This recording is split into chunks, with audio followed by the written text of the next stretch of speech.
What is wrong with y'all? Like, if you're part of this group, please hand in your license, because you're gonna kill somebody or yourself. What's up, YouTube? It has been a while, about 4 months since I uploaded a video, but I'm back now, and I'm trying to be consistent and upload some good content for y'all. So right now I'm on a BJ's run, heading up to, I'm in the Rochester area, going to HP Hood back on Batavia, New York. So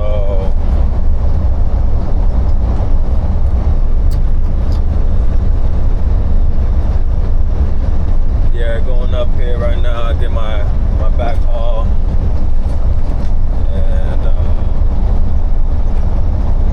yeah, if I look like I just woke up, it's because I just did my split sleeper bird, 7 hours. I had 2 stops, slept at my second stop, and going to do my pickup now. I do these every weekend. I come up here, which is nice. It's a good paying load, and it's pretty easy. What isn't like the easiest part is sometimes driving back. I don't know what it is, but driving back, man, that feels like it's from this location here is 6 hours back, but it feels like 10 hours driving back on most weekends. Sometimes I've driven back no problem, but a lot of times, man, I just want to stop and hang out for like 2 hours, sleep. Like I don't even want to drive, but yeah, we're doing this load. I'm still with the same company. The difference is I'm not doing the Amazon loads anymore. I haven't been doing those in months now, and it's gonna stay like that because I can't do the Amazon loads. Those things are not for me. The trucks aren't for me. All the freaking sensors and all that on the truck aren't for me. And I've spoken about it in the video, so if you want to go see that video of what I'm referring to about how bad Amazon is, I'll link it up so you can watch it. But besides that, yeah, it's been a smooth trip, no problems. Right now it's 8:53. I'll get there in about 30 minutes, so 9:21. It could either be a drop and hook at this location, but sometimes I also get it's a live load. I hope it's just a drop and hook because there's some things that I gotta check out. And there's the Aldi's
like, all right, cool. You slept on the bed. You got some proper rest. You're safe to go. So, but anyways, I don't even know what I was talking about. I want to get over to Aldi's and I gotta pop the hood. Right now, my passenger side latch is stuck. I guess that's a common problem with these Volvos.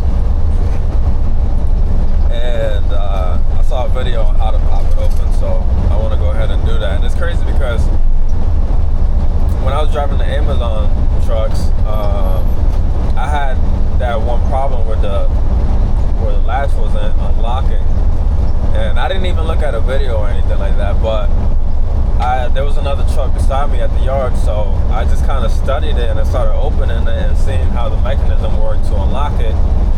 And I just put two and two together, and I was able to pop that hood just the same way as I learned now in the YouTube video, just by watching it. So it's cool that to think about it, how I learned that just by visualizing it. But yeah, I need to pop it open because I had a leak in my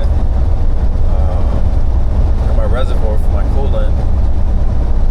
So coming up here yesterday, and I tightened it up, but that didn't really seem to do anything. And then I put a zip tie. On it, and just now where I was parked for 7 hours, I didn't really see any. Like, I saw a few drops, but I didn't really see anything as excessive as it was yesterday, where it was leaking. Because I would have seen a whole puddle, and it's not nothing like horrible, nothing too bad that makes this truck unsafe to drive, but it's a good amount where it's an inconvenience, and I don't want all that coolant, spilling everywhere. So I put a zip tie, and seems like it did a good job at holding back that fluid, that coolant in there. But I want to be able to look at it, myself, which I haven't been able to do. So once I get to this location, I'll pop the hood and check that out, make sure everything's good, and yeah, just go from there. But I also couldn't pop it at the location where I was sleeping because there's a bunch of yellow jacket freaking bees everywhere. I don't know what it is with truck hoods and the grills, but they love to freaking go all up in there, and man, there was like 10 everywhere, and I didn't want to take the chance. So yeah, anyways, I'll start recording again once I'm at my backhaul location. Yeah, we'll go from there.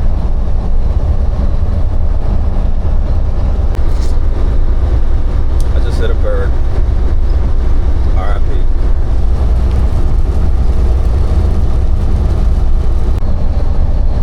Hey, just real quick, if you're someone like me, you run basically like regional, because I just stay up in the Northeast.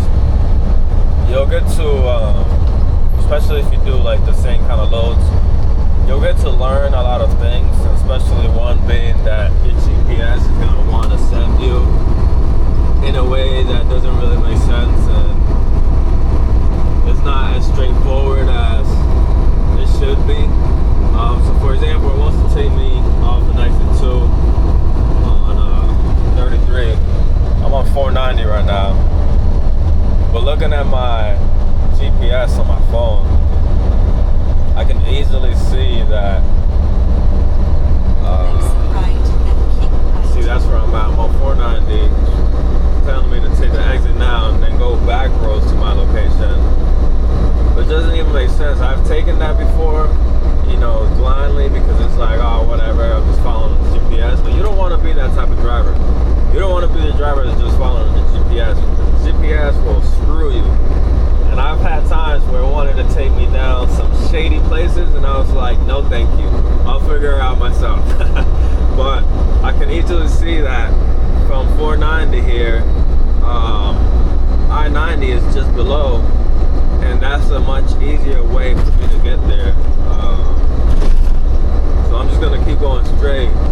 This connects to I-90, and then I'll take 90 west, and the exit should just be about 10 minutes down the road. So just a little tip out there for you guys that maybe are learning or whatever the case. Don't listen to the GPS all the time. Obviously it's a good tool to use, but you don't want to rely on it all the time because it could be wrong. You know, you want to be able to learn, you know, and see your routes. That's why it's important to, you know, pre-trip your route. Make sure that, you know, you can see everywhere that you need to go, the easiest ways, whatever, which roads to avoid, blah, blah, blah. So, and things like that will definitely help you out to become a better driver. Just following the GPS all the time and I personally, like, I haven't really never had an issue doing that. I've avoided issues by not following it all the time, but it just doesn't even make me feel like that good about myself as a driver if I'm just following the GPS and being a GPS driver. I'm not trying to do that. I want to be able to be like the old timers and speak on freaking routes and routes and whatever and interstates and, you know, just speak on it off the top of my mind. Like, oh yeah, you take 90 to 490 and, you know, like all that. I think that's always been pretty cool to learn, you know, all these things and directions without relying on, you know, technology. Like they did it before with maps and whatever, and word of mouth and signs and all that. So be that type of driver, all right? Look at signs, learn how to get to places on your own, and yeah, that just makes you better. I ain't gonna lie, it just makes you better. But yeah, 23 minutes to my back home. See you guys later. Alright, so at my HP Hood back home, I'm running my sleeper right now because there's a line of trucks, and also I don't know if I'm gonna be life loaded yet or dropping hook. Hopefully it's just dropping hook, but either way, I'm running my sleeper right now because if I'm gonna be here for 20-25 minutes, I might as well use that time and put it to my sleeper. Because if I don't, then that's just time wasted just sitting here. When I could have been, you know, running my 3 hours already. But the only thing with that is, while I'm in this facility the entire time that I'm, you know, driving either to my dock or to pick up my trailer, I gotta stay underneath 5 miles per hour. So 4 miles per hour is good enough. And if I do that, it won't set the truck into driving. Alright, so sleeper berth up top. There's a red exclamation there because for whatever reason, even though you're, so right now there's a red exclamation mark because of this, right? It's showing that I don't have any hours on my clock, but if I hit down here, it shows split clock. This is the time that I actually have, but for whatever reason it doesn't show like that. It just says that I'm in violation, but I'm not. But anyways, yeah, I'm here. I'm a backhaul location. Small little drive. It started raining a little bit, so, you know, eased off a little bit from the accelerator. You don't want to be one of these guys that ends up on the news because you were rushing and driving too fast for conditions. I don't want to take that chance. You know, I'd rather just make it to my location safely, not have to worry about anything. Yeah. get there than not get there. Remember that. But yeah, I can't wait to pop this hood. See if that zip tie did anything. I do have some coolant that I bought as well. So I already know from the yard that it was a bit under the minimum line.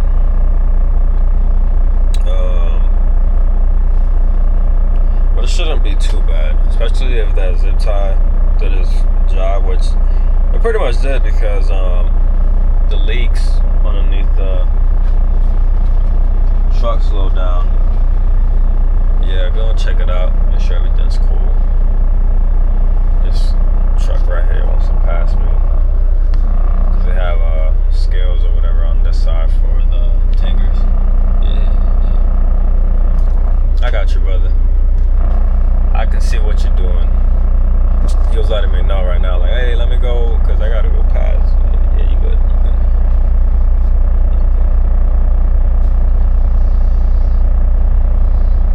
I understand, my brother. They got a different section, a lane right here for the tankers, so yeah. Let that man go, because why have him be stuck right here, you know what I mean? It's the things, the little things that separate me from y'all.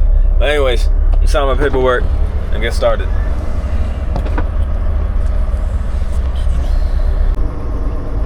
Hey, haha. Alright, so I got my trailer, the spot that it's in, and 4 miles per hour.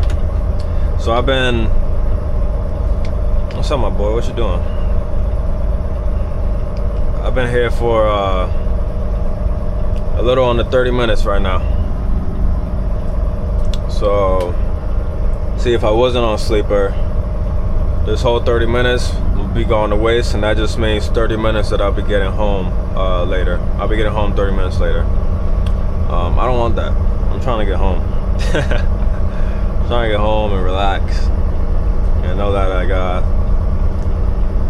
made some good money and I could just be home and do whatever I want. So 238007 is my trailer.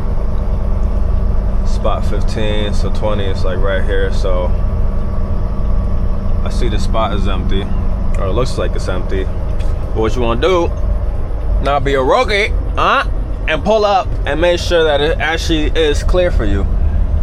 Now I see that it's clear. There's this right here, so I can't necessarily turn all that way over there and straighten up, but I know that my trailer is gonna be following me. Boop. And I can just angle the trailer to be in that hole right there, you know what I mean? And then I look at my convex mirror and I follow that corner and bring it close to that trailer on this side, and then I lean forward, look on my main mirror, and I see that I'm good there, and I still got a little bit of space, so you know what, bring that trailer closer, you know what I mean? Lean forward again. All right, cool, I'm getting to that line. You see that line right there? What that mean? That I'm good right here too. So we just blindside backed. I mean, it wasn't like the craziest blindside back, cause it was a little bit like straight back, to be honest. But hey, we did that. We did that, baby. We did that. So I'm parked at 18. Not this trailer, but the one next to it should be mine. But I wanted to start recording to show y'all a little bit too back. To show y'all my process on detaching from this trailer. Now you're wondering, what's so special about detaching from a trailer? Well, let me put you on some game. Alright, so let me put you on some game, alright? Turn that off, because you don't need it. Red line first, electrical second, blue line second. Why? Because when you grab this and you put it in, there's no crossing these lines and getting them all tangled up and whatnot. This right here is, I don't know, it's losing its like coil strength or whatever, but yeah, you won't tangle up your lines that way. One of these tires, I think it's this one right here, there's a leak somewhere in there. I didn't care to like look for it, but it's definitely a little bit of leak. You could tell when there's low air in one of your tires, because the trailers have this light right here that turn on when it's indicating it's not fully built up in there. So what I wanted to show you was this right here. When it rains, alright, it doesn't have any, but when it rains, water likes to get in these things, and I learned it the hard way. Alright, I had to learn it through experiencing it. When you start freaking cranking this thing, water is gonna splash.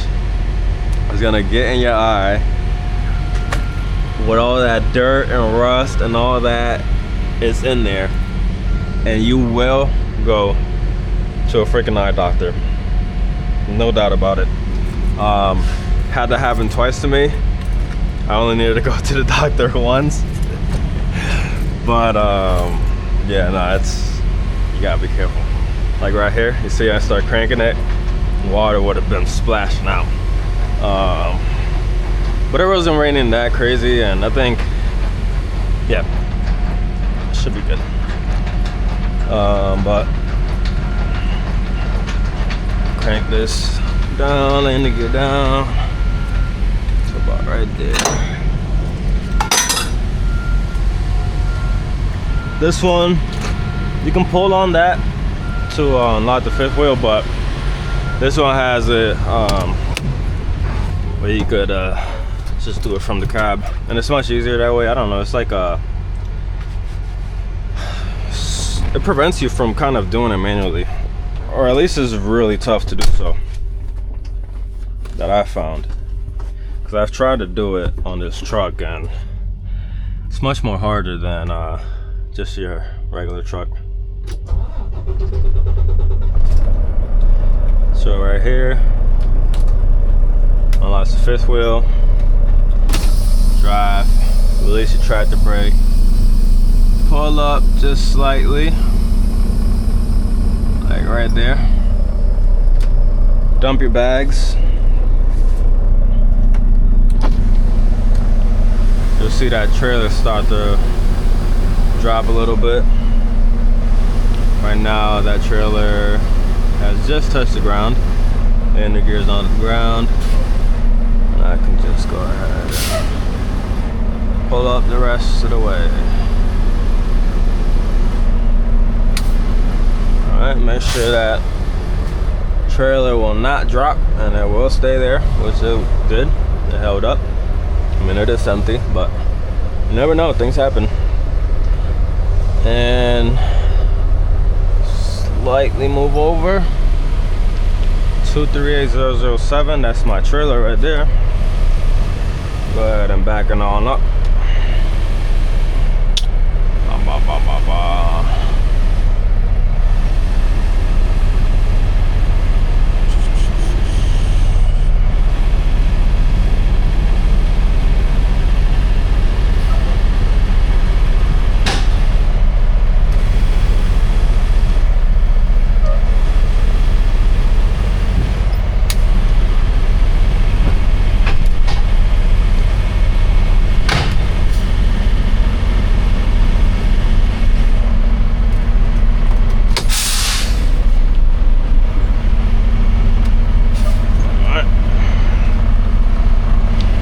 extra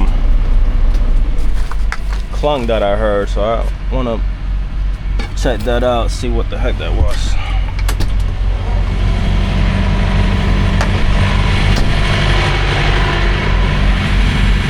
Might have been the landing gear, honestly. What the heck? Look at this.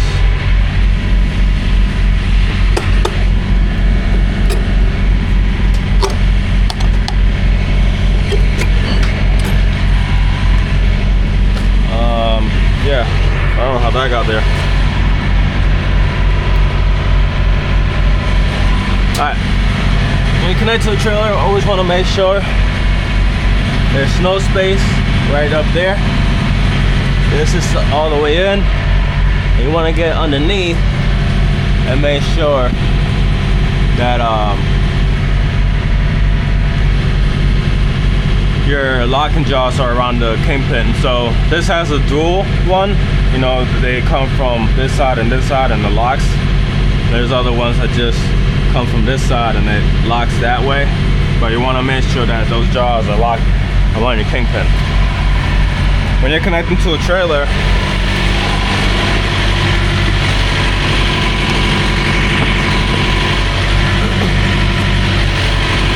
one second, you probably can't hear me.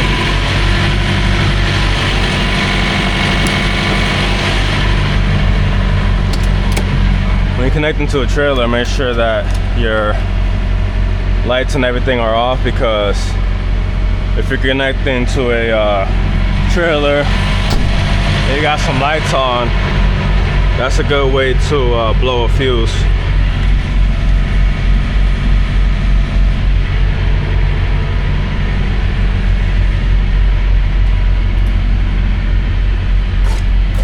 Alright, my process. Oh, look at this tire. It's all ate up right here. Is always go ahead with your mallet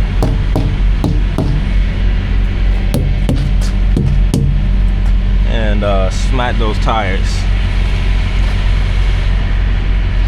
making sure that they're not empty. You can hear it by the sound, but also by the feel. Obviously, if it is you do got a flat, it's so much easier to tell in the truck that you got a flat, because you will really feel it. I mean, that thing will really move.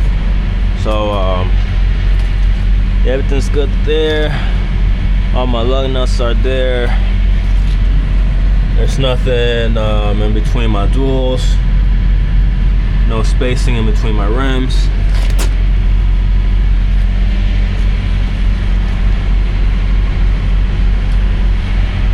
You always want to make sure that everything is good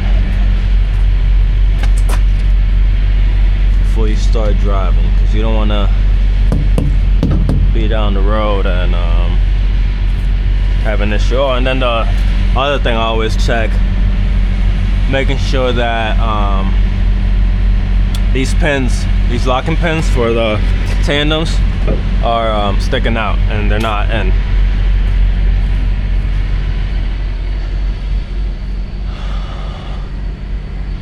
Alright, making sure all your lights are on, working. Yeah.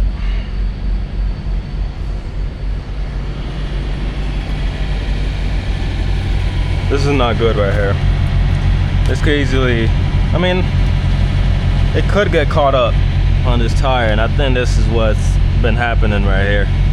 So I'm gonna see if I can adjust that a little bit.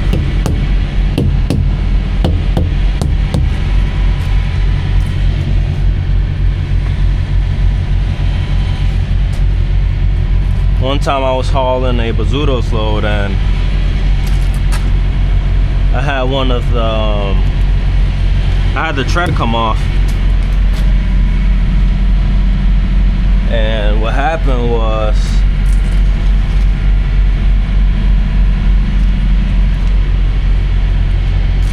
the tread came off, and you know the tire is spinning this way as you're driving. The tread came like this, wrapped around this post here, bent this forward, popped my tire, and all I see in my mirror is a whole bunch of tread going all up in the air. Hit another vehicle on the road and everything. Not me, but the tread. I was flying in the air, and yeah, that was not good. But yeah, it doesn't seem like yeah, I won't be able to adjust this at all. Alright, it is what it is. Mud flat shouldn't be a problem. The lights are working. No damage to the trailer.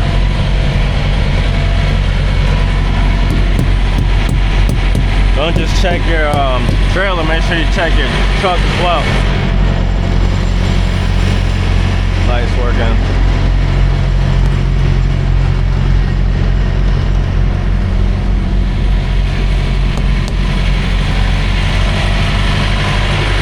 Alright.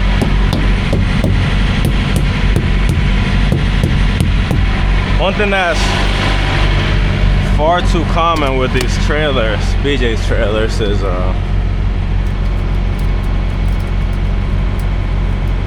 on the trailer, the glad hand holders are always loose, and you get this because of that. So what I do to fix it,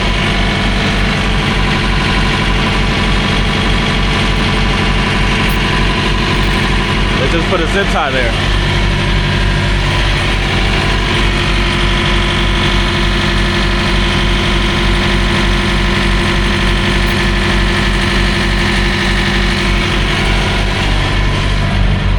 That just gives me a little bit more confidence in my connections and knowing that it's not gonna slip off down the road.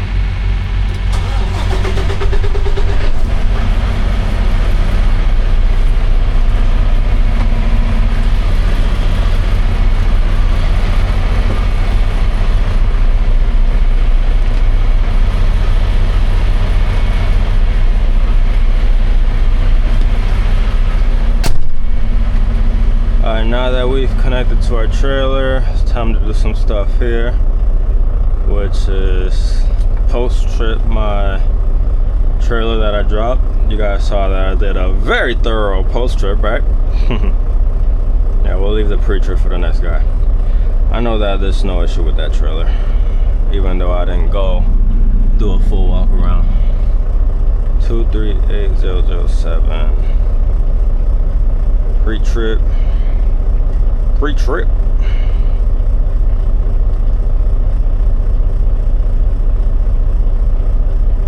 Now, just pre-trip the new trailer, so I should be ready to go, right? Let me know in the comments if I'm ready to go. Hell no.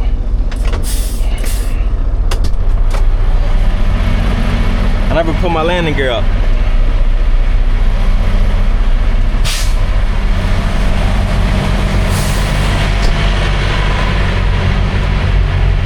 If you caught that, good job. If you didn't, well, better hope you catch it when you start driving the truck.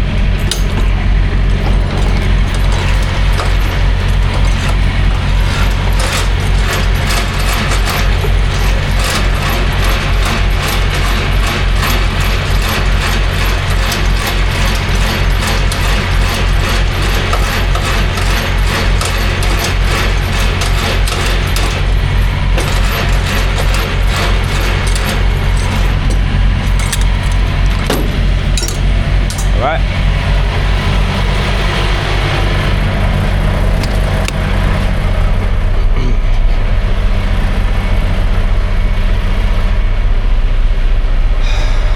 So yeah, I wish I brought my boot tray, but I didn't.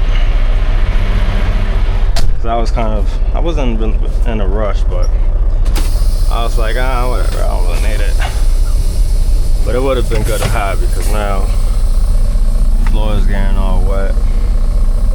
And I didn't even think it would be raining. Like, I try to make sure and see the weather, but I didn't see any rain. But I guess up here it did.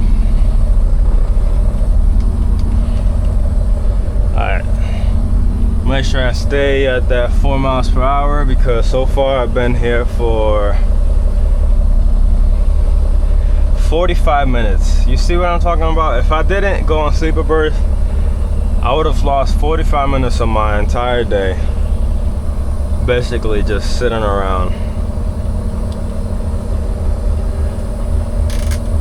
When I could have easily put it on sleeper berth, 45 minutes, or basically an hour is going into my sleeper berth time. And now all I need is really 2 hours. So it's 10:16 now, around 12:30.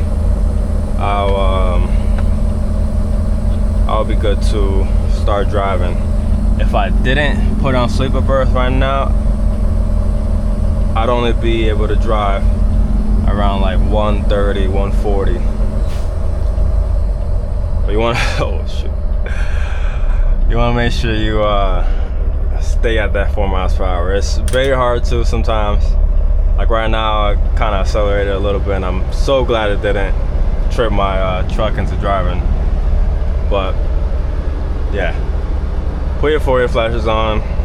Don't care about who's behind you. Just whatever, take your time. I'm gonna get to the booth up here, and then straight up ahead, I got some parking, and I could just park there and do the rest of my time there. It's not the most convenient thing because I would have loved to get to Aldi's and be able to use the restroom there, buy some food and whatnot. Here I have nothing, absolutely nothing. And you know what? I can just start walking, right? Could use the exercise, walk over to Aldi's, use the restroom, whatever, blah blah. Probably take me like 30 minutes to walk down there. Or I could sleep it out. Whichever one. But I do gotta check underneath this hood to make sure that coolant it's not leaking as bad anymore.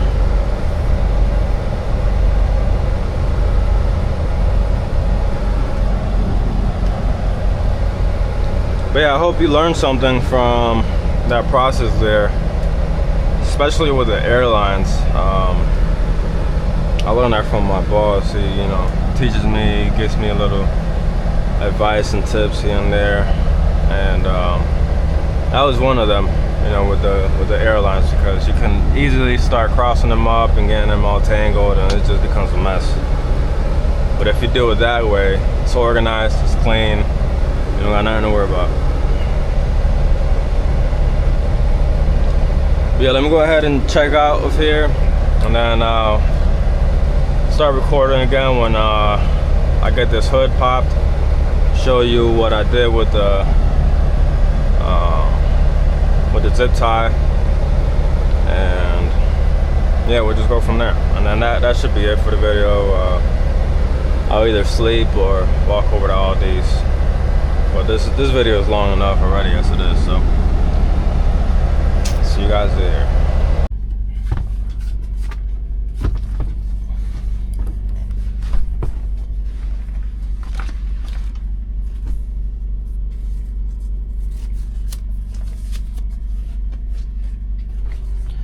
Let's go ahead and try to pop this hood real quick.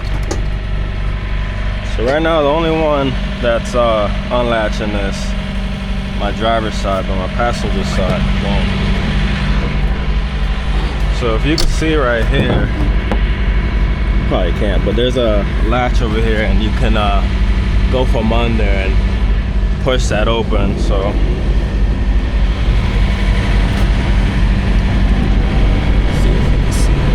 alright, right there.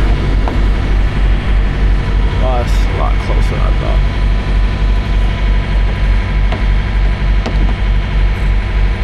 No, that's not it.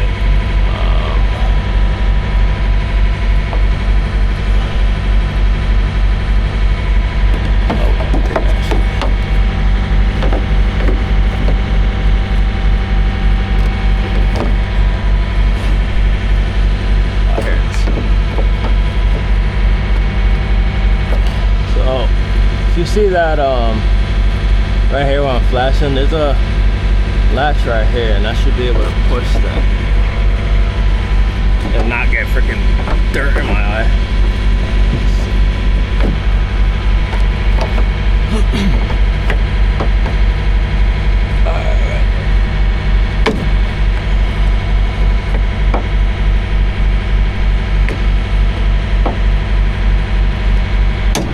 There we go.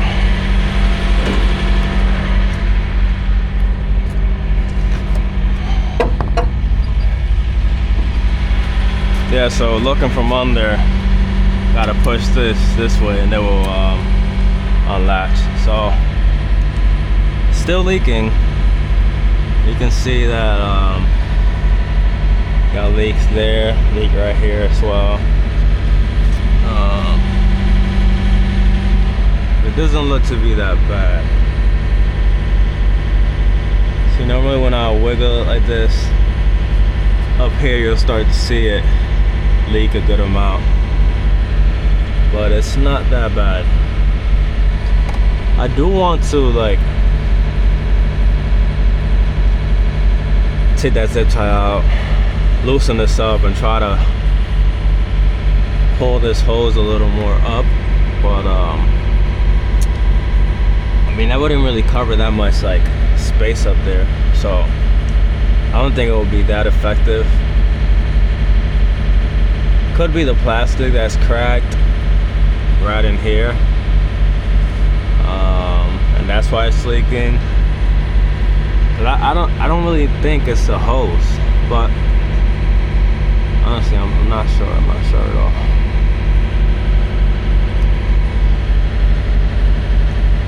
But the zip tie is helping. But once you start moving this, it would have been leaking here. You would have seen it dripping down. And I haven't lost a crazy amount. I mean, right now it's hot, so it's gonna be a little higher. But I think it's right around this area. But that's not too bad. It's not too bad. I don't have to top it off. All right, it is what it is.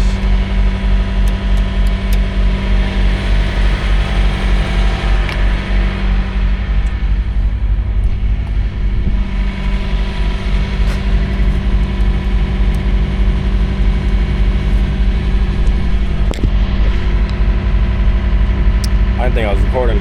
All right, so yeah, that's what I wanted to check, make sure that was good, it wasn't leaking crazy, and just pop this hood, man. I feel weird not popping the hood and checking to make sure everything's straight, like my belt, there's nothing cracked, no bolts missing, nothing leaking, stuff like that.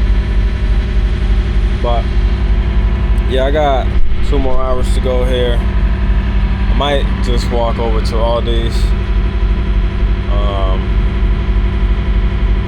get some stuff over there, maybe like something to snack on. I don't know. I really just gotta use the restroom. I think I'll just walk over back into the facility over here, and they got a restroom in one of the man doors. Yeah, I think I'll just do that and then just come back here and try to close my eyes for a little bit. But I hope you guys enjoyed this video. I am back. I'm gonna try to be as consistent as possible. Right now, I really only work like 1 day during the week, and then at the end of the week, I'll do like a layover. Or at least that's been my loads in the past like month. Where I'll do 1 load during the week, small load. Then Thursday into Friday, I'll do a layover. And then Saturday into Sunday, I'll do this layover. And I really like that. It's been consistent, it's been smooth, and the pay is really good. Like, I haven't had any complaints. I wasn't able to do the layover this week because I needed to cover a load that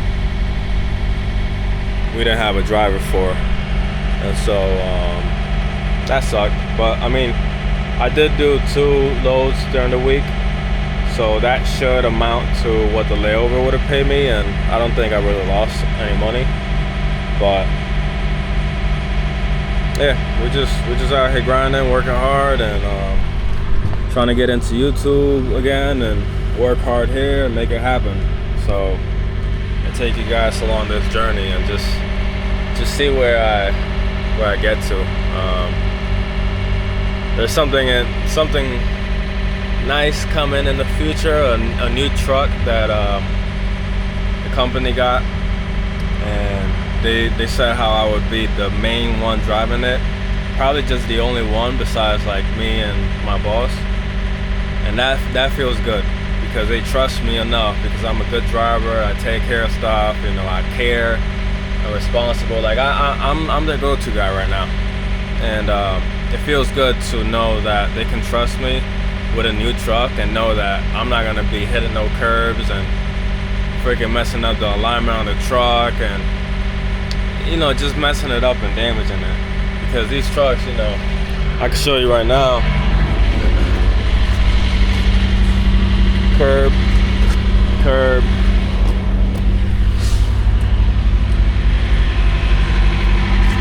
curb. You know, and these are new tires, and I've been the main one driving it, and for the whole month that I was basically almost driving it, just me, no issues, no curves being hit, you don't see no rubbings on the tires, nothing like that. And then a few people got on it, I don't know how many people, and you just see like that they hitting curves. You can see it on the tires, all the markings and whatnot. As soon as somebody else puts their hands on it, you know, so just goes to show you, like this. I don't know how that happened. I don't know if someone is using their feet to like drain the air tanks or what. I just go ahead and pull the string, like, I don't know, but I can't go ahead and try to assume what happened, you know. Maybe something on the road like flew up and knocked it off. I don't know. But and this truck was extremely clean. Like I took all this off, cleaned all the way under. Like I cleaned absolutely everything. And then people started getting, and to the point that you could drive it without like no boots, no shoes, or nothing like that. Drive it right there with your socks. It was that clean. People got in it. They don't care, man. They don't care at all. All this entire thing all the way up here was extremely clean. Just everything, man. But it'd be nice to just have, you know, a truck that I know is gonna be kept clean and all that, and I don't have to worry about like always having to sanitize it and things like that, because people are nasty, man. People are real nasty. But yeah, I can't wait to get into that truck. It's a lot bigger. It's one of the bigger sleepers, but it's a little shorter than the bigger sleeper that we have. I'll make a video about it soon, or at least when I first start driving it. It's still gotta make some changes to it with like the transmission and how it works and whatnot. But yeah, this is it for this video. Thank you for tuning in. Go ahead and drop a comment, a like, subscribe if you're not subscribed already, and I'll see you guys on the next one. Peace. I just want to say this because I still need to kind of vent from it, but the title's not wrong. All right, I'm going down I-90 in New York. There's a truck broken down on the shoulder. So as a good driver, I'm going to move over and give you that space that you so rightly deserve, so that you can feel safe to do whatever it is you need to do on the side of the road. I put my turning signals to merge over. There's 2 lanes to merge over to the left.